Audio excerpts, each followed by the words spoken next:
नमस्कार दोस्तों, मैं आचार्य ध्यान आमीन और यहाँ एक बहुत प्यारा सा प्रश्न पूछा है। इस उत्तर को बहुत अच्छे से समझना। हो सकता है ये प्रश्न और ये उत्तर आपकी गलतफहमी को दूर कर देगा, क्योंकि आपको भी ऐसी गलतफहमी हो सकती है। एक साधिका ने प्रश्न पूछा है कि मैं अपने जीवन में बहुत ज्यादा दुखी और परेशान हूँ और मैं साधना भी कंटिन्यू कर रही हूँ और मैंने आपके YouTube पे वीडियो भी देखे हैं। क्या मैं कभी सुखी हो पाऊंगी, मुक्त हो पाऊंगी? ऐसा उन्होंने पूछा है। हो सकता है आप भी ऐसी गलतफहमी के शिकार हो गए हो और साधना कर रहे हो और 1 घंटे नहीं 4-4 5-5 घंटे साधना कर रहे हो और आपको लगे दुख कम नहीं हो रहा, मुश्किलें और बढ़ रही हैं, परेशानियां और बढ़ गई हैं। क्या मैं इस स्थिति में मोक्ष को उपलब्ध हो पाऊंगा या नहीं हो पाऊंगा?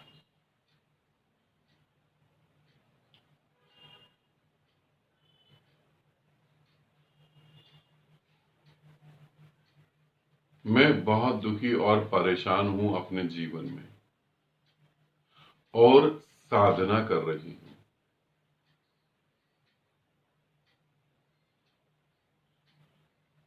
साधना करने से मैं खुश हो पाऊंगी, आनंदित हो पाऊंगी या नहीं हो पाऊंगी? काफी समय से कर रही हूं, अभी तक तो तुम आनंदित नहीं हो पाए। यदि आनंदित हो पाते तो मुझसे प्रश्न ही क्यों पूछते? यदि आनंदित हो पाते तो YouTube पर परमात्मा को ढूंढने के लिए वीडियो क्यों देखते?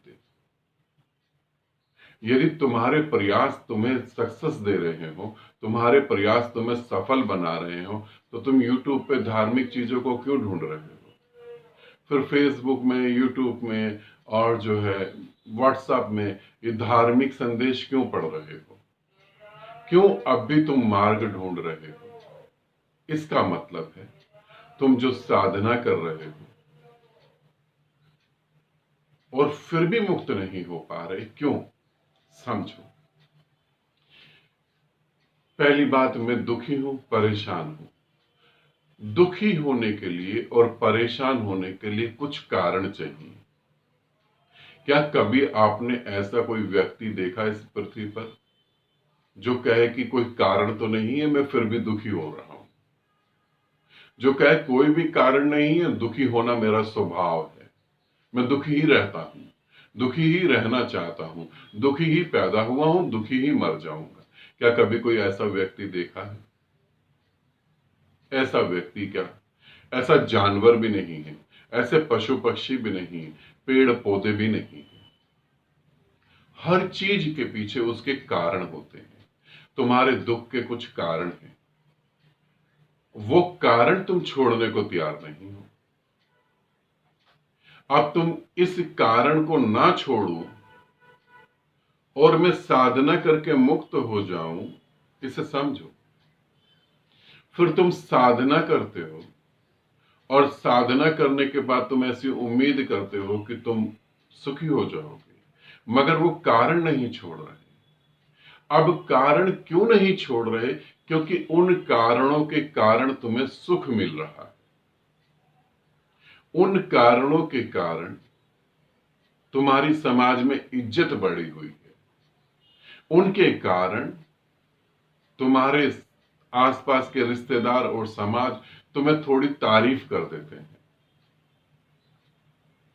समझने में थोड़ा कठिनाई हो रही होगी, एक उदाहरण देके बताता हूं। एक स्त्री बहुत दुखी है अपने पति से। उसका पति शराब पी के उसे रोज मारता है, रोज उसे बेचारी को बिना कारण पीटना पड़ता है। अब वो दुखी है, परेशान है, फिर भी वो अपने पति की सेवा कर रही है। फिर भी वो अपने पति को छोड़ नहीं सकती, क्योंकि सेल्फ डिपेंड नहीं है। अगर वो सेल्फ डिपेंड है तो भी पति को नहीं छोड़ पाएगी, क्योंकि समाज का डर है, समाज क्या करेगा उसके साथ। अब ये पति से भी दुखी है, पति को छोड़ भी नहीं पा रही और पूरा समाज इसको कुछ कहे गलत, उसके चक्कर में ये पति की सेवा भी कर रही है। अब यही स्त्री कितनी साधना कर ले, कभी भी इस कारण को बिना छोड़े तो वो सुखी नहीं हो सकती। पति भी चाहिए, आजादी भी चाहिए, एक अच्छी पत्नी की तारीफ भी चाहिए, और एक खुले पक्षी की तरह जीवन भी जीना है। अब सारी चीजें चाहिए, वो तो पॉसिबल नहीं है। अब तुम साधना करने बैठ जाओ तो साधना से जो शांति पैदा होगी, उस शांत भाव में जब तुम सोचोगे तो तुम्हें लगेगा कि ये जगह छोड़नी जरूरी है। क्योंकि जिसके साथ मैं रह रहा हूं उसे समझाने पे भी समझ नहीं आ पा रही, वो तो ऐसे ही कर रहा है।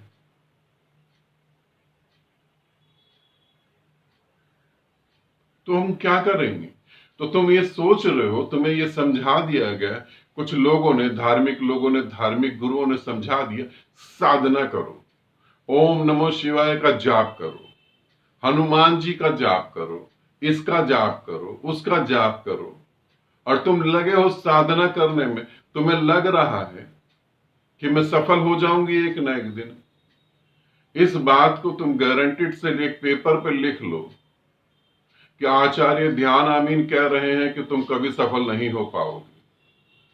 1,00,000 साल तक तुम जिंदा रहो तो 1,00,000 साल के बाद तुम उस पेपर को देखना, वहां यही सत्य होगा कि तुम कभी सफल नहीं हो पाओगे। क्योंकि तुम कारणों को नहीं समझ रहे और कारणों को छोड़ नहीं रहे। कारणों में सुख है। अब तुम सुख तो भोगना चाहते हो, दुख भोगना नहीं चाहते। और सुख और दुख जो है सिक्के के एक अपोजिट पहलू हैं। जैसे एक डंडे के दो छोर हैं, इधर सुख लिखा है, उधर दुख लिखा है। तुम्हारी समस्या यह है कि तुम डंडे के सुख वाले हिस्से को पकड़ के बैठे हो, दुख वाले हिस्से को छोड़ना चाहते हो। छोड़ोगे तो दोनों ही छूट जाएंगे, और दोनों तुम्हें छोड़ने नहीं। एक दूसरा उदाहरण देता हूं। एक लड़का है,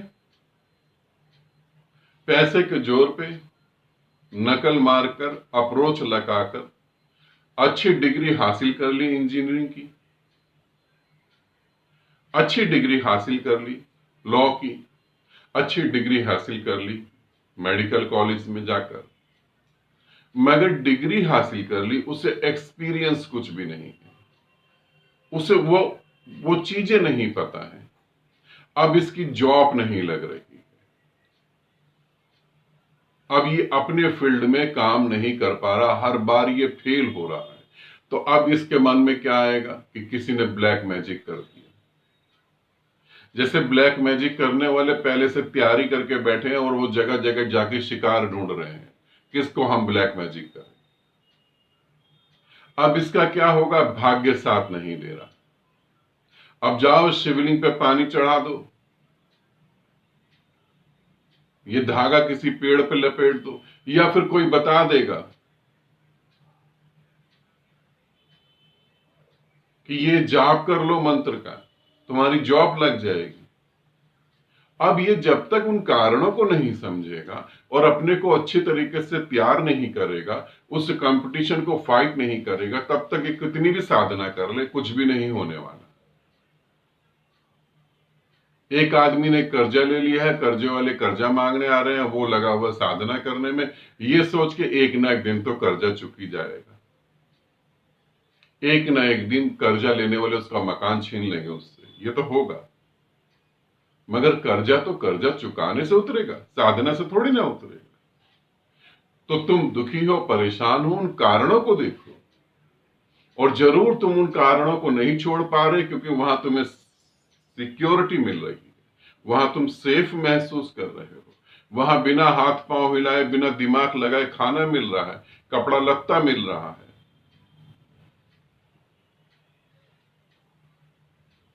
समाज में सुरक्षा मिल रही है। इतनी सारी चीजें छोड़ोगे क्यों तुम? अब इनके साथ दुख भी है। तो साधना करने से तुम दुख से मुक्ति पाओगे, नहीं कारणों को समझोगे, उसे समझ के छोड़ दोगे, तब मुक्ति पा पाओगे। या यूं कहूं कारण ही समझ लो तो भी वो छूट ही जाएगा। ठीक है, ऐसे समझो। आनंदित रहो, सदा खुश रहो। बहुत बहुत प्रेम आप सभी को।